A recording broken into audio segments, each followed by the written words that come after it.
Buenas tardes, queridos auditores. Besos a todos. Hoy es viernes 29, día del ñoqui. El último viernes del mes. Y como hoy es viernes, ustedes saben que mi cuerpo lo sabe. Hoy día vamos a tratar un tema súper importante que nos involucra a todos los chilenos, ¿cierto? Pero para partir y dándole onda y porque a nuestro invitado le gusta, le encanta, para que se prenda la cosa, vamos a partir con nuestro primer tema, La chica de humo, de Emmanuel. Y volvimos, estamos acá estamos nuevamente con ustedes en Radio Hoy, en Terreno Minado. Como les dije, hoy es viernes y mi cuerpo lo sabe, siempre lo sabe que es viernes. Pero el que sea viernes no quiere decir que no tratemos temas importantes de lo que está ocurriendo a nivel nacional. Y un tema sumamente importante que ha ocurrido esta última semana es la nueva Constitución. Pero resulta que al analizarlo yo dije, oye, estoy viendo, vamos a tener nueva Constitución, pero no sabemos qué pasa con la antigua, ni qué es la Constitución. Y por eso tenemos un gran invitado que nos va a instruir, porque los chilenos tenemos que tomar posición, empoderarnos, así como las mujeres nos hemos empoderado de nuestro rol en la sociedad, ¿cierto? Chilenos todos nos tenemos que empoderar. Nuestro invitado, Javier Ormazábal, un aplauso, abogado, abogado de la UC, ¿cierto? Nos va a contar qué es la nueva Constitución. Bienvenido, Javier, aquí. Gracias por haber venido. Gracias por la invitación. No, pero mutuo. Cuéntanos, ¿qué es la Constitución? Porque yo me he dado cuenta que hay mucha gente que no tiene idea, no sabe. Bueno, la Constitución, para entenderlo de una manera sencilla, es un pacto social. Es un pacto social de convivencia que tiene una característica primero legal, pero también política. ¿Ya? Es decir, determina aquellos contextos y espacios que como sociedad decidimos que debemos vivir. Ya. Esta es la finalidad que tiene. O sea, es como que fija límites, ¿no? Tanto políticos como sociales. Exactamente. Los países se construyen en base primero a una idea que estos países tienen. Y la gracia es que las constituciones... ¿Qué quiero ser? Y la gracia es que las constituciones recojan ese sentido. Ya. O sea, claramente el qué quiero ser, esta Constitución no lo tiene, ¿cierto? Fue hecha antes y tuvo sus cambios, pero esos cambios no han hecho mucho, ¿cierto? La población en general tiene conocimiento de lo que es de esta Constitución, de qué es una Constitución. Me da lo mismo esta. ¿De qué es una Constitución? Tú me contabas que habías ido a algunas juntas de vecinos a verlo y todo. Exactamente. Actualmente apenas se anunció este gran acuerdo político por la nueva Exacto. Constitución. Varios abogados, no solamente yo, sino que gente individual, la Fundación Pro Bono, por ejemplo, que agrupa a abogados que hacen trabajos ad honorem para gente de escasos recursos, también tiene un programa de asesoría sobre la nueva Constitución. Entonces hay todo un movimiento del área que representamos nosotros, que es el derecho, porque la verdad hay que entenderlo. Yo creo, ante la pregunta si conocemos la Constitución, es raro responderlo porque Chile tiene una particularidad. Hay una anécdota que cuentan cuando vino Gabriel García Márquez a Chile. Ya sí.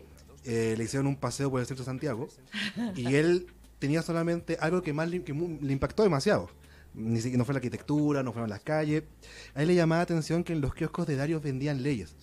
Sí, pues. Caminando por el centro, preguntó a su guía por qué venden las leyes en las calles. Y la persona que lo guiaba le decía, lo que pasa es que en este país existe una especie de, no culto, pero sí un respeto muy grande por las leyes. Incluso cuando quizás no las respetamos, tratamos de que nuestro actuar se encauce en ellas. Exacto.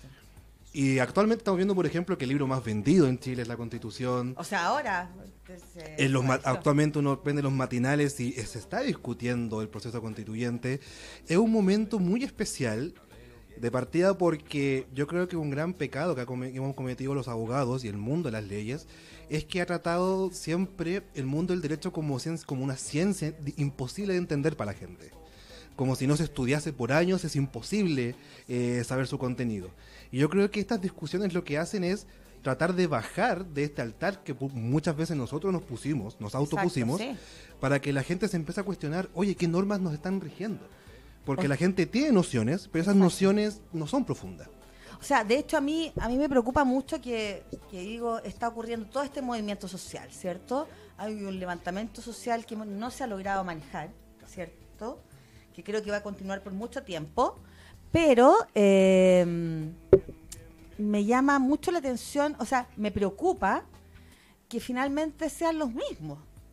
Porque si yo miro hace 30 años atrás, estaban los mismos personajes, tanto de derecha como de izquierda. O sea, los que no están es porque se murieron, pero los otros están igual.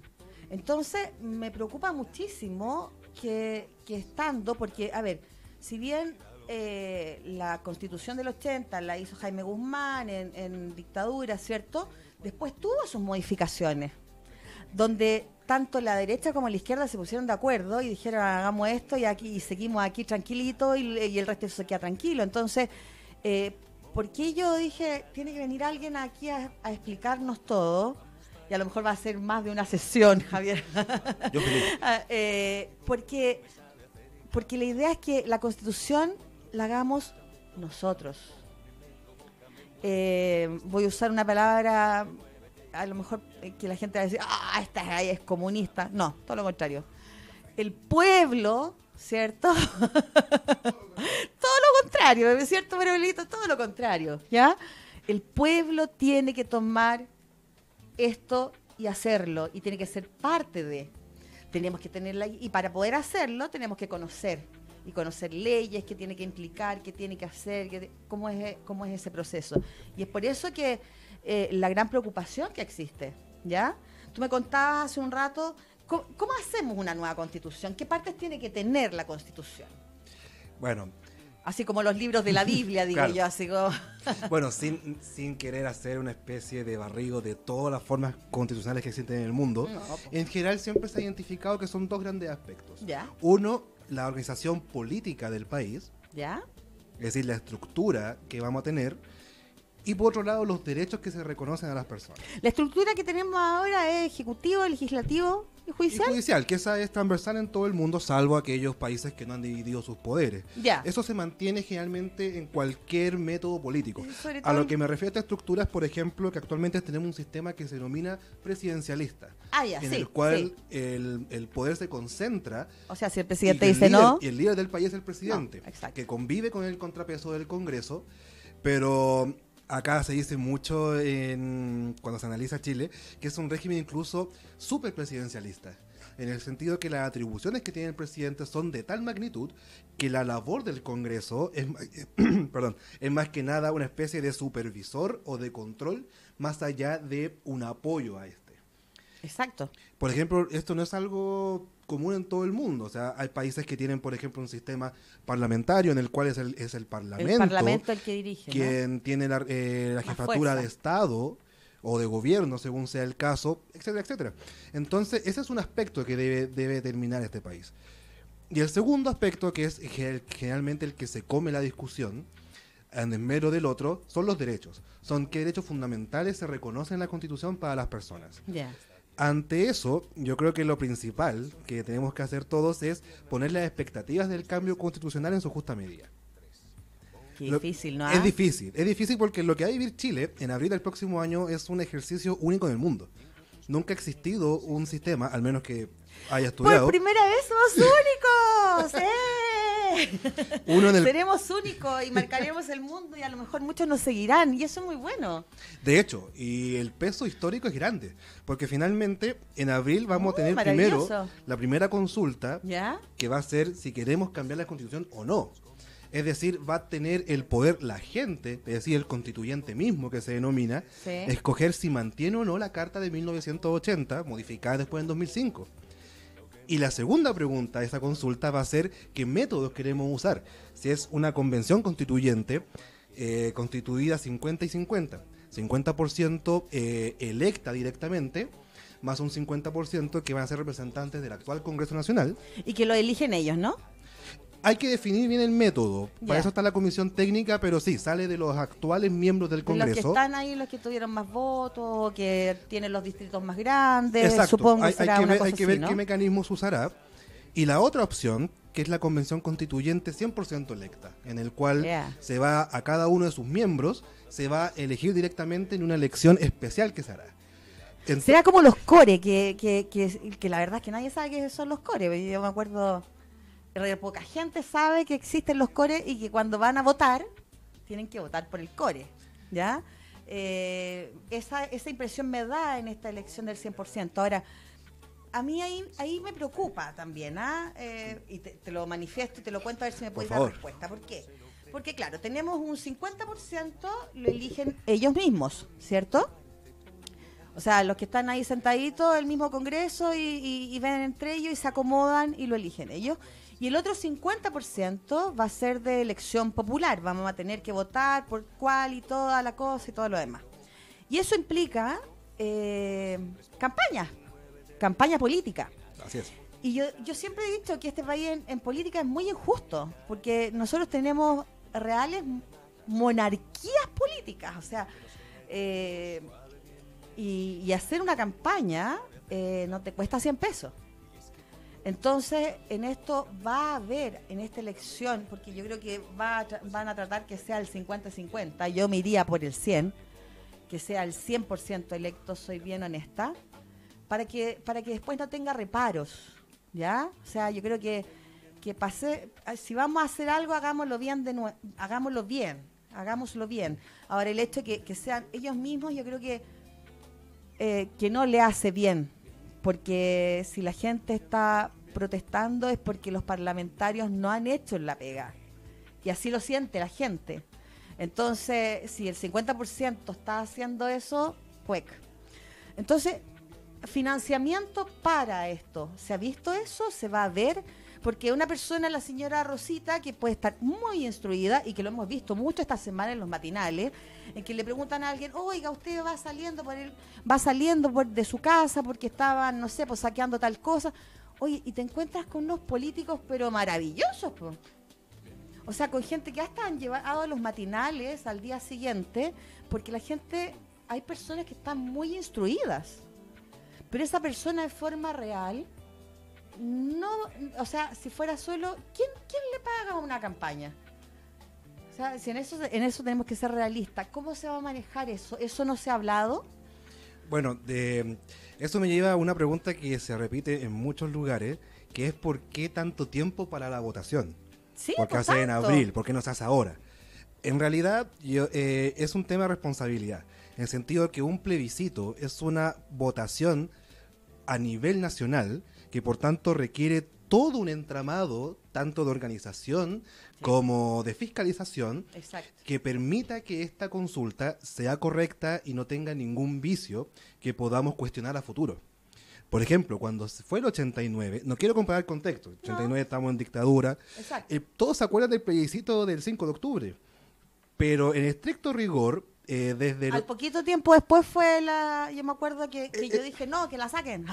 No, claro, pero más allá de eso, fue entre el 86 y 87 en el cual se puso el cronograma del plebiscito, y ahí fue el Tribunal Constitucional de ese entonces que empezó a sacar leyes porque necesitábamos un entramado que no teníamos. Necesitábamos un servicio electoral, necesitábamos una ley de partido, necesitábamos una franja electoral que tenía que ser determinada también por ley. Exacto. Entonces, no había nada. los plebiscitos son la culminación de un proceso muy largo. Por eso se hace en abril, porque necesitamos definir muchas cosas. Entre ellas, por ejemplo, qué método de elección se va a usar. Si se va a usar el actual sistema con el cual se escogen los parlamentarios, que se llama sistema de Hunt, es un sistema en el cual hay listas que representan a cada partido o movimiento, se vota por un candidato, pero finalmente hay que determinar lo que se llama cifra repartidora. O sea, de repente hay, no sé, parlamentarios que han salido con 11 votos, 100 votos. Por ejemplo, es porque un sistema que beneficia más lo que se llama la votación de la idea, más allá de la persona. Porque se entiende, por ejemplo, como pasa en Santiago.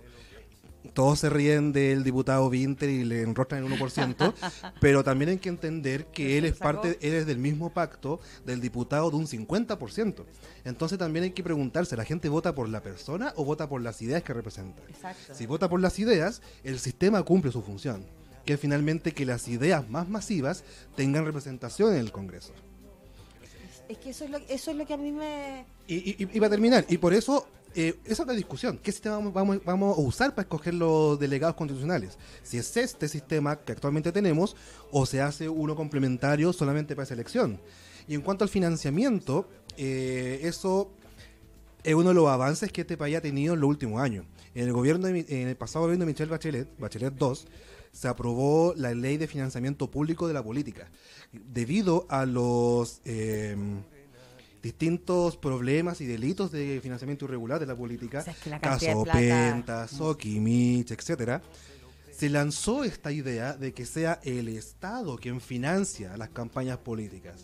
Y cada candidato recibe una cantidad que tiene una fórmula establecida en la ley para definir cómo se calcula.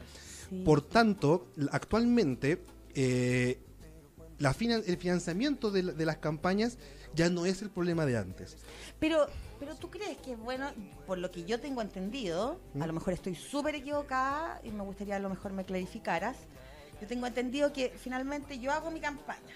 Sale la Paola, pinta sus carteles con témpera, no sé, ¿ya? Y va y hace campaña porque a mí me encantaría estar en eso, ¿cierto? Pero yo soy la que gasto. Y después, dependiendo de los votos que saco, es lo que me devuelven. Y lo encuentro injusto. Porque a lo mejor si yo hubiese tenido no solo témpera, sino que a lo mejor la posibilidad de una impresora o de una impresión o de alguien que me haga otro tipo de... sería distinto, ¿te fijas? Entonces, finalmente tú te encuentras con que hay gente que queda muy, muy endeudada posterior a las elecciones porque, oiga, ¿cuántos votos tuvo? Ahí tiene Lucas.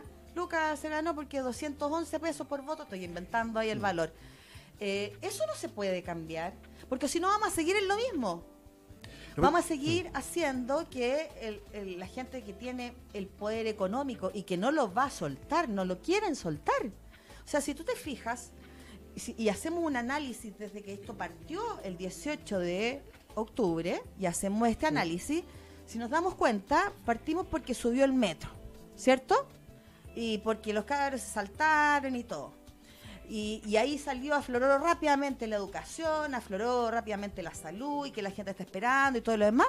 Y de repente aparece la Constitución, que no nos va a traer cambios ahora ya. ¿Ya? O sea, la gente... ¿Y por qué creo yo que aparece la Constitución? Estas son, y me hago responsable de mis palabras, porque a los políticos les conviene. Ya, bueno, varios temas. Yo creo que a los políticos les conviene. Yo creo que a los políticos les conviene sacar el ojo del huracán, ¿cierto? Sacar la vista de la tremenda lista que hay, o sea, esperando porque lo operen o esperando tener gratuidad en la educación. Pucha, a ver, perdón, se demoraron 5 horas o 6 horas en hacer que pudieran inscribirse los candidatos de la ADC porque no se habían inscrito. Sí. Y yo creo que se demorarían 3 horas en hacer que el pasaje del adulto mayor en el metro, en la micro, donde sea gratis, po. ¿Te fijáis? O sea, yo creo que... no, es que resulta que las micros son privadas. Sí, pero el Estado les entrega y las subvenciona. Bueno, hagamos el metro gratis para el adulto mayor. ¿Cuánto nos demoramos en eso? ¿Ya? Entonces, hay cosas sociales y aquí se van mezclando y se van instruyendo y es por eso que yo creo que nos tenemos que, como chilenos, ¿cierto?, empoderar mucho en lo que está pasando. Porque si no vamos a seguir la misma y podemos haber ido por lana y salir trasquilados. ¿Ya? Porque si siguen los mismos, vamos a estar mal. O sea, yo creo que aquí la gran discusión, se quedaron hasta las 3 de la mañana para ver, y esperaron y todo, para decir cambio de constitución, no sé si se demoraban, ¿cuánto se iban a demorar? ¿Qué tanta diferencia entre decirse, no, si era para ponerle ahí su drama y su cosa, y hicieron justo el break a la hora de las noticias, ¿me entendía? Entonces todos salieron y opinaron. O sea, aquí estamos con cosas, esa es la pega de ellos, ¿cierto? Y obviamente que la van a cuidar. O sea, qué vergüenza. Hay cosas que ocurren en nuestro país que son vergonzosas y están marcadas, muy marcadas en las clases sociales. La gente habla de de desigualdad. Yo siempre digo, no es la desigualdad, es la falta de equidad. ¿Te has fijado que después de esto nunca más se ha hablado de las viejas que reclamaban en el Parque Bicentenario porque iba a ser una estación de metro? Porque encuentro que es la manifestación de clasismo más grande que puede haber, ¿ya? O sea, tenemos que empoderarnos harto. Y eso no es fácil. Es por eso que te pregunto si habrá alguna posibilidad de hacer un cambio antes. Que nadie lo ha planteado, ¿ah? Nadie. Calladito. A ver, tuve relación en algún momento mucho con la política, mucho. Y vi la cantidad de dinero que es impresionante que se gasta. Y que o sea, a mí ni un banco me prestaría ni un cuarto de eso, o sea, ni un octavo, ¿te fijáis? Sí. Ni a mí, ni a ti, Entonces, esa parte nadie la ha visto. Yo creo que, para mi gusto, deberíamos empezar a hablar de eso y decirle, tome caballero, a todos. Ya, ¿quiénes van a ser los candidatos? Son 10, listo. 100 pesos para cada uno. Con eso se arregla. ¿Ya? Y parar un poco esto de que sea finalmente... Porque finalmente se convierte en una plutocracia. Claro, lo que pasa es que finalmente, y vuelvo al punto, sí, actualmente la ley de financiamiento, para hacerme cargo de cada tema que ha salido, reconoce un sistema parecido. Es un sistema que, en base a un criterio objetivo determinado en la ley, reparte una cantidad de dinero en la cual tienen que limitarse las campañas políticas y luego los partidos o los candidatos deben rendir cuenta de cómo se gastaron esos recursos para saber si fueron bien gastados o no. Y si son mal gastados, vienen sanciones por parte del CERVEL. También tenemos un sistema en el cual no es como antes, en el cual uno caminaba por la calle y veía pancartas pegadas en los cables de electricidad. No, menos mal que no. Hoy se cambió porque las municipalidades, gracias también a un cambio legal, determinan los espacios de campaña, que son un metraje determinado. Por eso hay comunas donde actualmente hay mucho menos carteles. Yo creo que no es un sistema perfecto, obviamente no.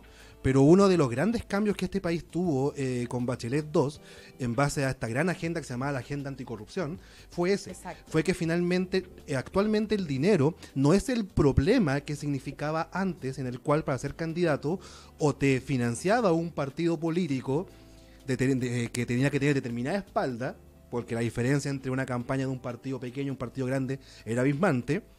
Y también que actualmente ya no se justifica y no hay este poder económico en las sombras que da boletas, porque tú tienes que rendir tu gasto directamente. Eso como primer punto. En segunda, yo creo que tienes razón, en el sentido que, y acá también vuelvo al tema de las expectativas. Si alguien pregunta si la Constitución va a cambiar y solucionar todos los problemas del país, la respuesta es no. No lo va a hacer, como tampoco ninguna ley por sí misma lo hace. La Constitución en sí misma es una ley, es la ley base del país, pero es una ley. Entonces hay muchos cambios que la Constitución no se puede hacer cargo porque no le corresponde hacerse cargo. Hay problemas sociales de desigualdad, hay un problema social de seguridad, hay un problema social de falta de equipamientos de servicios públicos, ya sean educativos, de salud, que eso tiene que hacerse cargo la que se llamó actualmente agenda social, que va por un carril A y la Constitución va por un carril B. El cambio constitucional es importante porque existen muchos cambios que se pueden hacer que la Constitución, debido a cómo está hecha, imposibilita que se puedan lograr. No hay que olvidar que uno de los redactores de la Constitución, que fue Jaime Guzmán, dijo una vez que la gracia de la Constitución es que da lo mismo los que vengan a gobernar, están obligados a moverse en la cancha que ellos definieron, que es la Constitución del 80. El 2005 se hizo una reforma profunda a la Constitución, pero fue básicamente un acuerdo social porque se eliminaron enclaves que eran totalmente dictatoriales. Se eliminaron los senadores designados, se eliminó lo que era que las Fuerzas Armadas pudiesen llamar al COSENA sin necesidad de consultar al presidente. Pasándose a todos por se encima. Pusieron más votos en el COSENA para que no tuviesen mayoría las Fuerzas Armadas, etcétera. Sin embargo, no son suficientes esos cambios. Pensemos, por ejemplo, en que no es normal que la Cámara Chilena de la Construcción vaya al Tribunal Constitucional por casi cada ley que ha tratado de reformar la vivienda social. Es decir, ¿a qué vamos con eso? que la Constitución, si bien no soluciona todos los problemas, sí es una carga que actualmente existe, porque, y esto es bien personal, la Constitución chilena regula muchas cosas porque fue pensada para tener más amarres que libertad para los gobiernos democráticos del futuro. Y ahí me quiero hacer cargo de un punto que se ha hablado mucho y no se explica tan bien, que es, por ejemplo, este quórum de 2/3 que se definió para llegar a los acuerdos de la convención. Como que yo me quedé ahí como que no entendí, y bueno, justo no pude ver las noticias y no lo he leído, pero quedé así como, ¿qué 2/3 para qué está? Pero ¿cómo? ¿De qué? ¿Cómo? Eso fue ahí como... Actualmente la Constitución que nos rige tiene que ser reformada según como ella misma dice. Es decir, se requiere un quórum de 2/3 para reformar la Constitución. ¿En ese voto sí o no? 2/3. No, a esto voy. El acuerdo político que vimos hace unas semanas, lo que hizo fue que todas las fuerzas con representación parlamentaria, salvo el Partido Comunista y otros partidos Frente Amplio que se restaron de este diálogo, fue que necesitábamos alcanzar una cantidad de votos que nos garantizasen que cuando se discuta el cambio constitucional, lo que se proponga se pueda aprobar. Porque sin ese acuerdo de 2/3 en el Congreso, el plebiscito que se haga es inconstitucional. Entonces el acuerdo es básico por eso, es porque fue una negociación de lado a lado de todas las fuerzas políticas en el cual llegaron a este consenso. Uno de los consensos fue que para que ya sea la convención 50-50 o la 100% electa, sus acuerdos lleguen a plasmarse en la Constitución, tienen que ser acuerdos adoptados por 2/3 de los miembros de esas convenciones. ¿Cuál es la lógica de esto? Claro. La lógica de esto es garantizar, uno, que la convención que salga tenga necesariamente que negociar. Bien. Porque si se hace una mayoría simple, finalmente se hace lo que llamamos en la universidad pasar máquina. Simplemente la mayoría con +1 es capaz de imponer sus distintos temas. Sí. Cuando la Constitución hay que entenderlo de esta manera. Yo soy muy crítico de la Constitución del 80. Me molesta su génesis y me molestan muchas las cosas que plantea. Sin embargo, las constituciones no son una venganza y no son una especie de devolver la mano. Las constituciones nos tienen que representar a todos. Es la ley base del país. Por eso vuelvo a la definición. Es un acuerdo social de convivencia. Por tanto, cuando tú pones un quórum de 2/3, lo que haces es que todos, ya sea si se elige un carpintero o un senador de muchos años, tenga que sentarse a negociar y buscar puntos de acuerdo. Y esos puntos de acuerdo son los que nos van a regir. Eso es lo importante. Y lo que no alcance 2/3 simplemente no va a estar en la Constitución.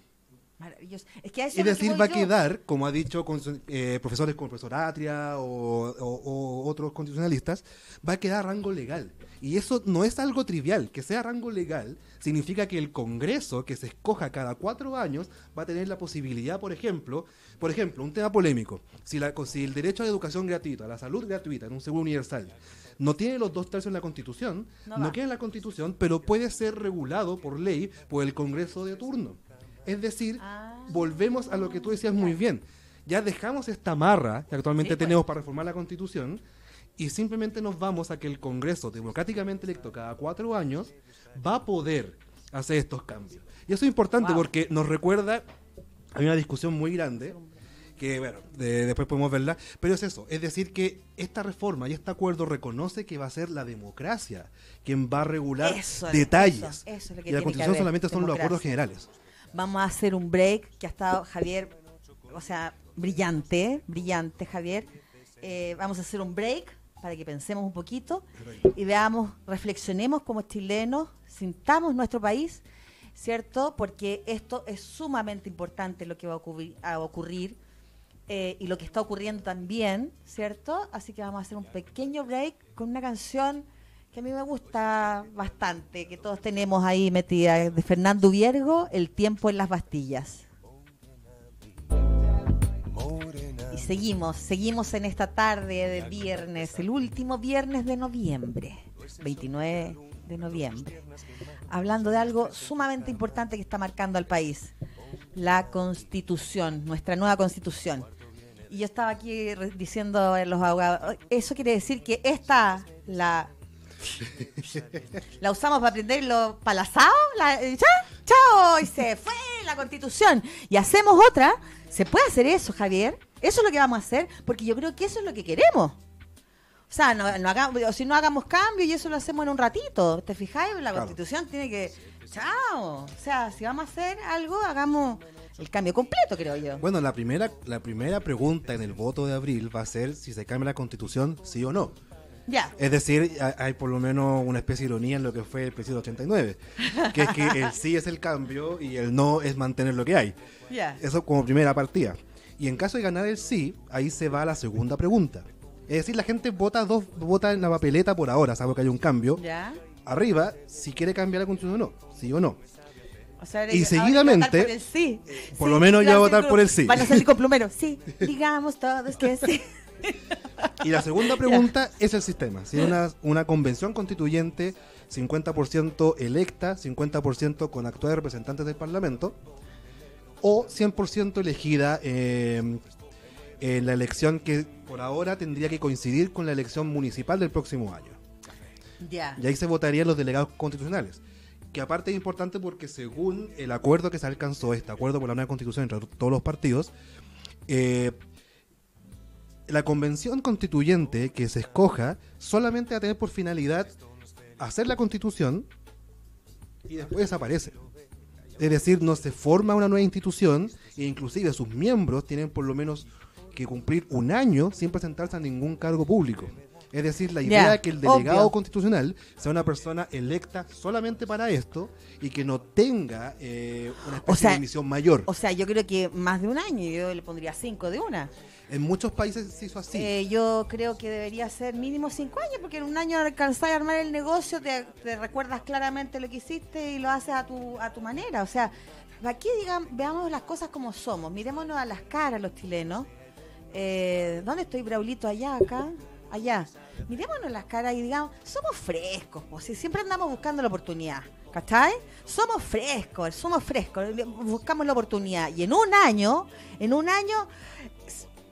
más que o sea, no se van a olvidar de la ley que hicieron, entonces la van a utilizar y mal utilizar, tanto los que hayan, ya sea el 100% electo o el 50 y 50, el que sea, lo va a usar, entonces... Yo creo que eso ahí se debería agregar. Estas son, y me hago cargo, son opiniones personales, pero la verdad es que si uno ve el gasto, o si no vamos a continuar, insisto, con esta élite política, y esta élite política que mueve mucho dinero, ¿cierto? Porque aquí, lamentablemente, a diferencia a lo mejor de otros países, la élite política va relacionada con cuánto tienes en el banco y cuánto tienes en el otro lugar, ¿cierto? Y no va relacionada con los pensamientos ni con, no sé, lo que yo espero, ¿cierto? Ni lo que yo quiero de país, ni lo que yo quiero construir.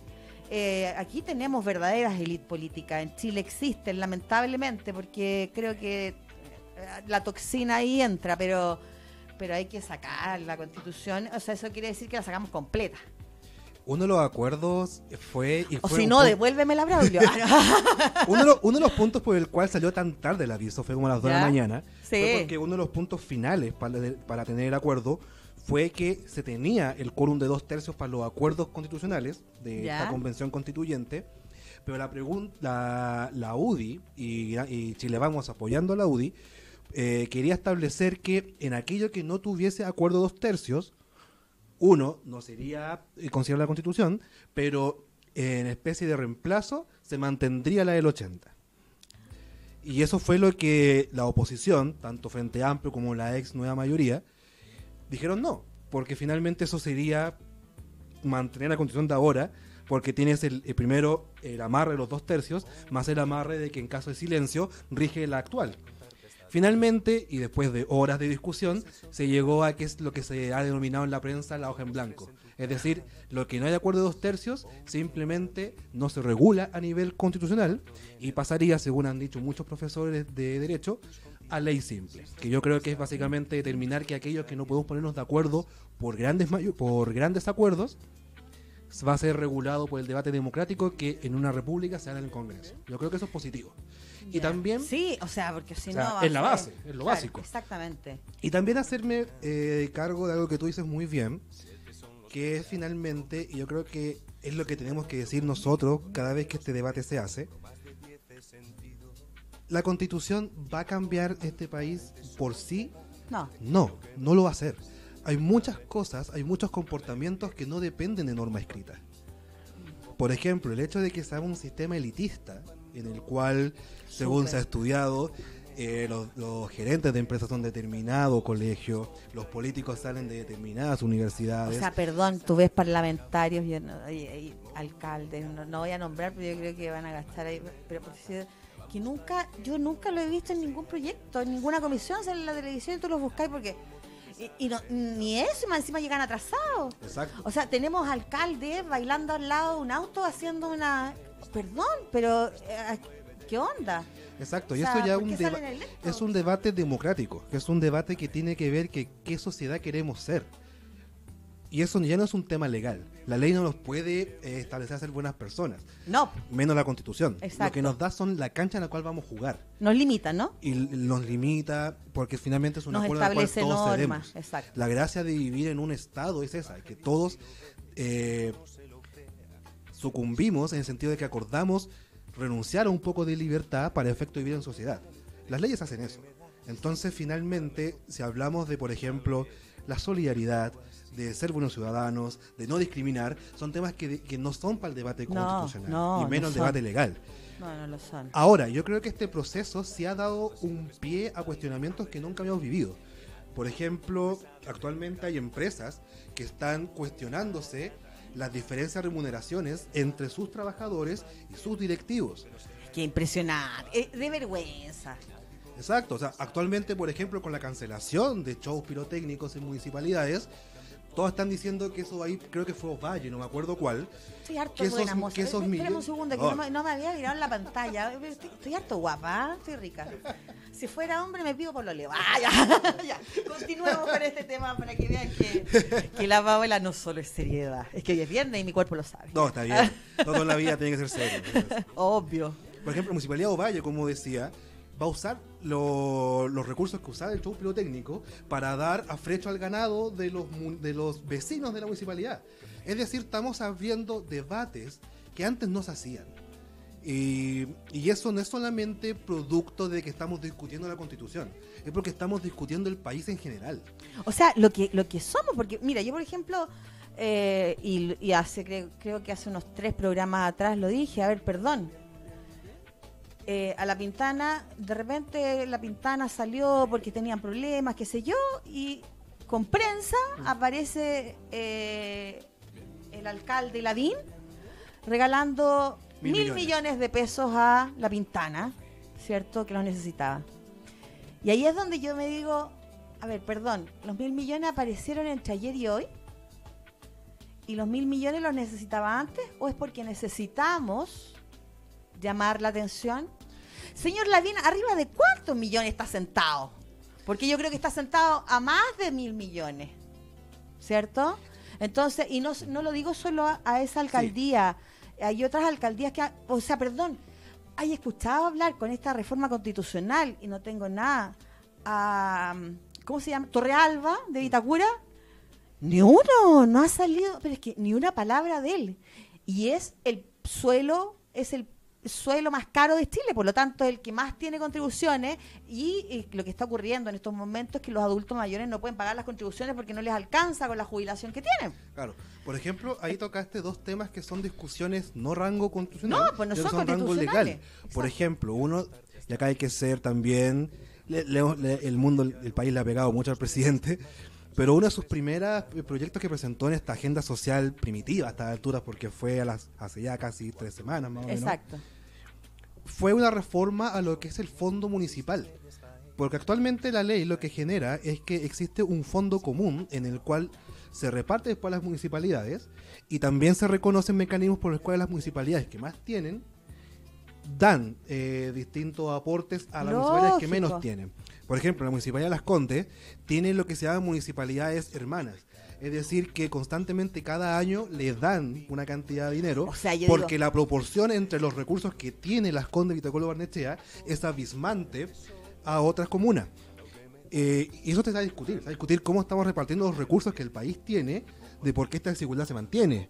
En cuanto a las contribuciones, por ejemplo, también es un debate legal que estaba inclusive antes de esta crisis, que era cómo permitimos que adultos mayores gasten un porcentaje no menor de sus pensiones en contribuciones por sus casas. Son debates legales y son debates legales que van en paralelo a lo que son las reglas básicas que es la Constitución. Y por último, y acá es un llamado que tenemos que hacer todos a la gente, las elecciones que vengan ahora, y para hacernos cargo de lo que tú decías, son los mismos. El tema está que esos mismos actualmente no están puestos a dedo, no hay senador vitalicio, no, pues lo hemos elegido no nosotros. hay puestos heredables, todos son electos por la gente. Entonces el tema está, tenemos que incentivar que la gente participe. El promedio de participación en la elección pasada fue más o menos el 40 o 30-40%, es ni siquiera vota la mitad. Sí, no. Pero ahora es obligatorio, ¿no? No, es voluntario. Entonces tenemos que hacernos cargo. No, entonces vamos a tener que empezar a darle. Parece que vamos a realmente hay que hacerse cargo. Sí. Yo vengo feliz cuando me digan. Sí. Pero a eso voy. ¿La Constitución agota el debate? No.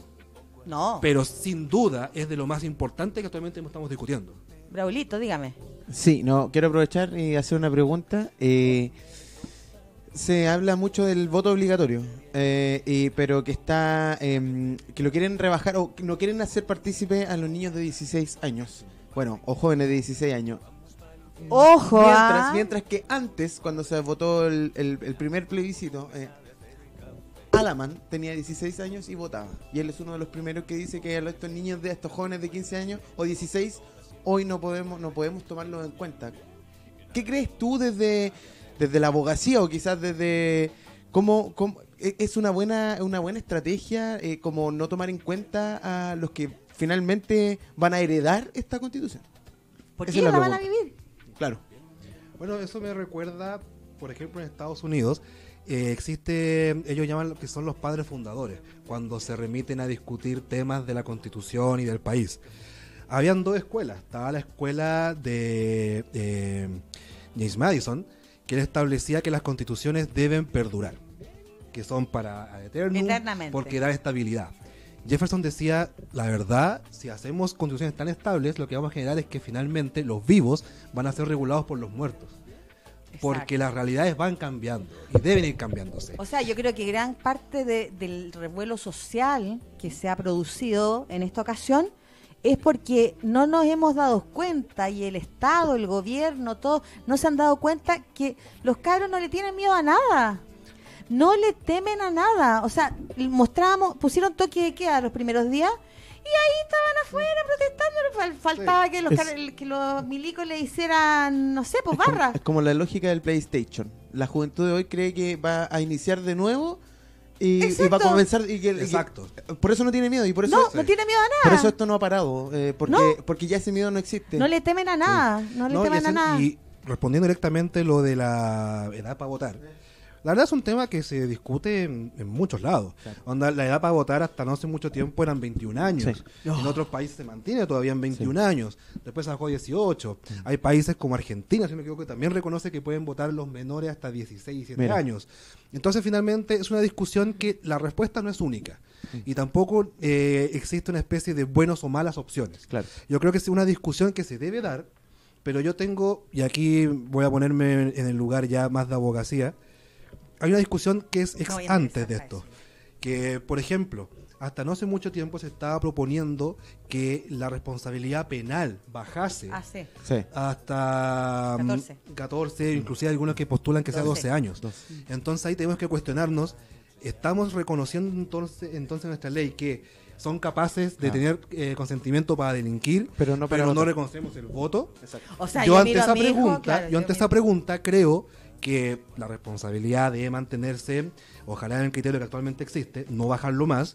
Y si me preguntan a mí, yo creo que actualmente la edad se debe mantener en 18 años, pero es un debate que tenemos que dar para ojalá definir, por ejemplo, si tenemos juventudes políticas que tienen 14 o 15 años, ¿por qué reconocemos la libertad de participar en eso, pero no en el debate democrático? Claro. Ya, vamos a hacer lo siguiente. Eso. Vamos a dejar esta conversación en los hogares.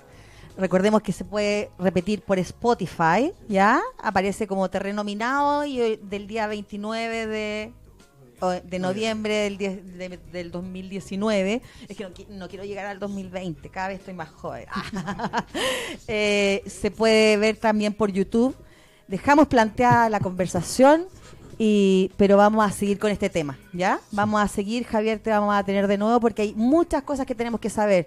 Chilenos, recuerden, la Constitución no arregla la salud, no arregla la vivienda y no arregla, bajo ningún punto de vista, recuerden, no se arregla la salud, no se arregla el transporte, no se arregla las viviendas, no se arregla las jubilaciones. Sí. Ese es otro cuento. Exacto, así pero aporta a que por fin podamos tener reformas profundas. La Constitución, si bien no nos arregla cada uno de los problemas sociales, sí es la base de cada solución que vamos a tener. Pero tengamos claro que no vamos a hacer. Y vamos a escuchar una canción que nos va a recuperar la esperanza, la gran esperanza. Una canción muy nuestra, Gracias a la Vida, cantada por muchos Gracias, Violeta, por esta gran canción, porque los chilenos debemos dar gracias a la vida que tenemos esta tierra. Muchas gracias, Javier. Gracias por la invitación. Ha sido un gran invitado. Yo feliz. Muchas gracias, la pasé muy bien. Un gran invitado, muy buen invitado, así que vamos a hacerlo de nuevo. ¿Ya? Chao y buen fin de semana. Pórtense bien.